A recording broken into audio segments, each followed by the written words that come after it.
Sous un soleil plombant, les terres agricoles de Rogersville subissent une sécheresse hâtive cette année. La ferme Terre Partagée a enregistré une 50e journée consécutive sans grande pluie, et ce avant le premier jour de l'été. Le fait que c'est au mois de mai puis juin, c'est vraiment le moment où on fait l'implantation des légumes. C'est une période cruciale où on a besoin d'eau.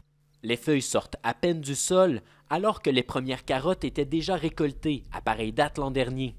Les productions maraîchères sont particulièrement sensibles aux sécheresses, qui arrivent rarement avant les mois de juillet et août. Peut-être 2 semaines passées, j'ai soulevé ça puis c'était mort, comme 3/4 des plants étaient complètement morts. De nouveaux semis de choux de Bruxelles ont donc dû être plantés en terre.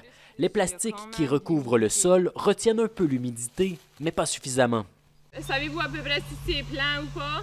Heureusement, la ferme Terre Partagée s'est procuré un système d'irrigation d'appoint cette année. Mais face à l'ampleur des besoins, l'arrosage est devenu une tâche à temps plein, sous la supervision des jeunes experts. Le réservoir est utilisé jusqu'à la dernière goutte. Dans notre cas, on essaye de faire une variété de légumes pour faire une diversité d'offres, que ce soit dans les paniers surtout, puis aussi dans nos marchés fermiers. La diversité sera peut-être moins grande ou moins intéressante cette année. À quelques kilomètres, les pâturages de ce petit troupeau de brebis sont desséchés. Normand Gould doit donc dépenser des centaines de dollars par mois pour nourrir ses animaux avec du grain parce que l'herbe est trop courte.